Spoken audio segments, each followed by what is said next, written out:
से सब संसार विचरण करता है।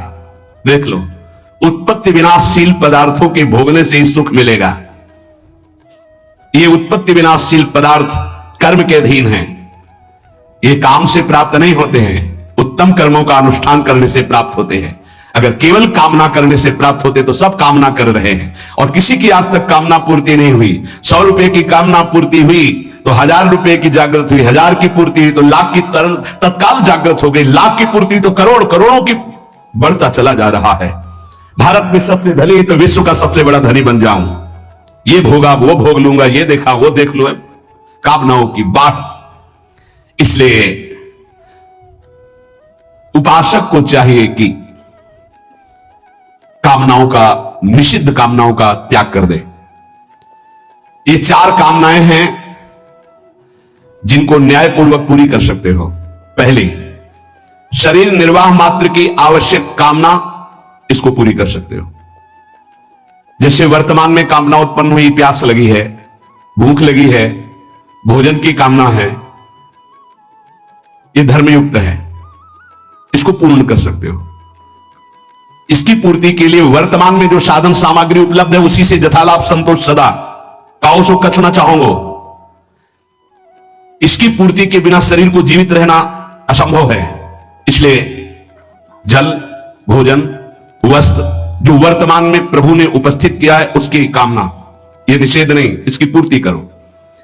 जो धर्म पूर्वक तुम्हें भोग सामग्री शास्त्र सम्मत मिली है, चाहे वो गृहस्थ उपासक हो, जिसमें किसी का हित नहीं है, जिसमें अधर्म नहीं है, शास्त्र सम्मत है, उस भोग को स्वीकार करके अपनी कामना की पूर्ति, ये यहां के जीवन संचालन के लिए।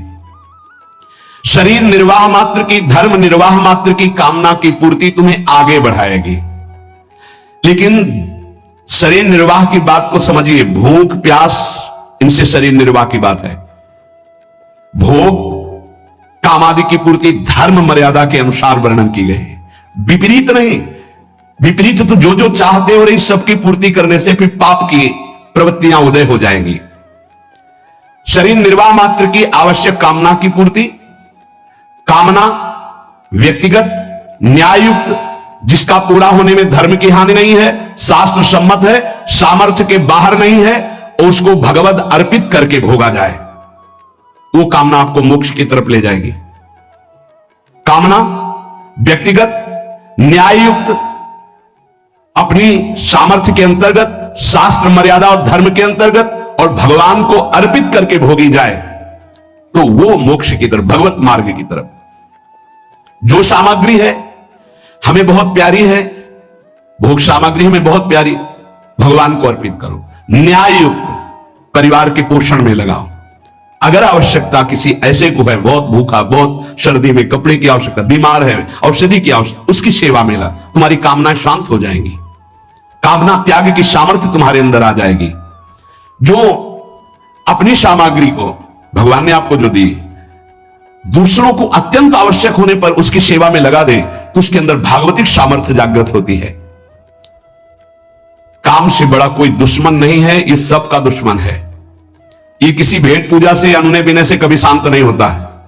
इसकी भेंट पूजा ये कि ये भोग दे दो, ये क्रिया करवा दो, ये ऐसा, मैं तुम्हें शांति प्रदान करूंगा, सुख प्रदान करूं, ये छलिया, इसकी बात में मत आना। ये कभी शांत नहीं होगा। बुझे न काम अग्नि तुलसी को, विषय भोग बहु घीते, मन पचितई है अवसर बीते। कामना संपूर्ण लोगों को जला रही है, सब जल रहे हैं, सबके हृदय जिनकी कामना से। बड़ा विचित्र है, हम जिसे देख रहे हैं वो किसी और को देख रहा है, वो किसी और को देख रहा है, वो किसी और को देख रहा है। हम समझ रहे हैं वो सुखी है, वो समझ रहा है वो सुखी, वो समझ रहा है वो सुखी है।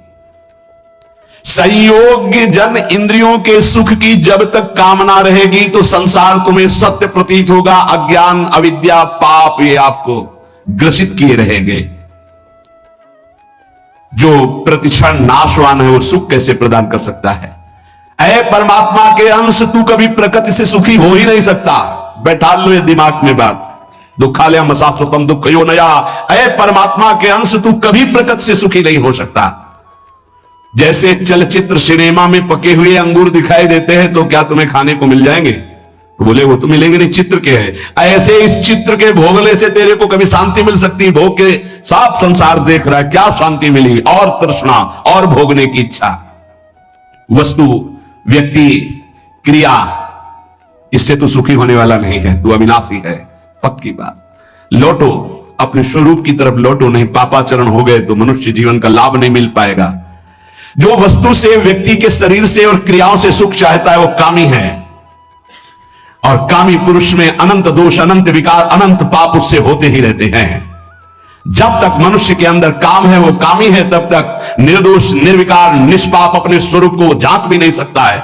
अपने स्वरूप को वो इस शरीर को भोगने की, शरीर सुख सामग्री की, बस इसी की चिंता में पूरा जीवन निकाल देगा। इतने रुपए प्रॉफिट होने लगी रोज, अब इतने होगी, इससे ये खरीदूंगा, इससे ये भोगूंगा, ये इसके लिए जमा करूंगा, वो उसके लिए जमा करूंगा, सोचते सोचते मर जाता है, और जिसलिए आया था वो कार्य पूरा नहीं कर पाता।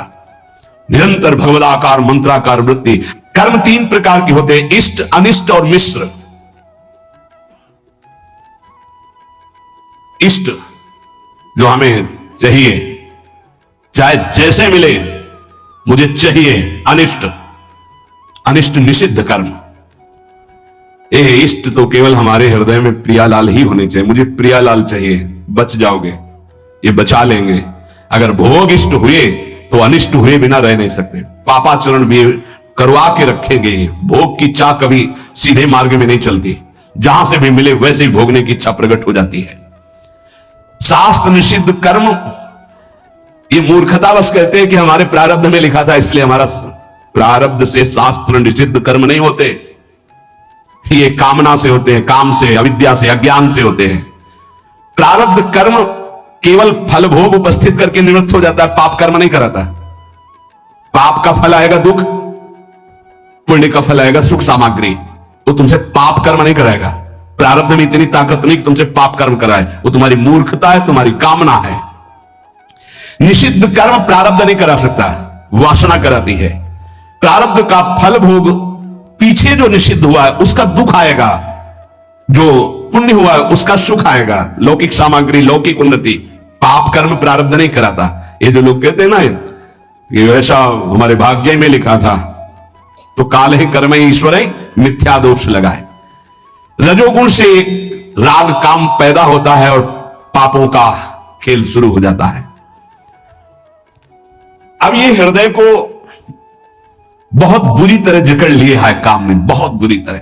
देख लो सब, ऐसे जैसे किसी ने खूंटे में बांध दिया हो कस के। अब निकलना मुश्किल है, बार बार निकलने की कोशिश करता है, फिर उसी में धंस जाता है काम। इसीलिए बलिहारी गुरुदेव भगवान की, जिनकी वचन मात्र से इस भारी माया प्रपंच से जीव निकल जाता है। पकड़ लो वचन पर, निकल गए, तुम्हें कोई रोक नहीं सकता, क्योंकि जिनकी रचना है वही तुम्हें निकालने के लिए आए हैं। ये पाप है, ऐसी जानकारी भी है, कामना भी प्रवृत्त हो गई है, नहीं करना चाहिए ये भी चाहते, फिर भी हो रहा है। तो ये जो जानकारी है इसका हम प्रयोग क्यों नहीं कर पा रहे? जो हमें जानकारी है, जैसे आज जानकारी हुई, सुना आपने कि कभी भोगने से तृप्ति नहीं होगी तो मुझे रुक जाना चाहिए, तो जानकारी भी और जान भी रहा हूं कि पाप है, फिर भी क्यों नहीं रुक पा रहा हूं? तो भगवान आगे वर्णन करते हैं, धूमे नाव्रियते वह्निर् यथा दर्शो मलेन च यथोल्बेनामृतो गर्भस् तथा तेने दमामृतम।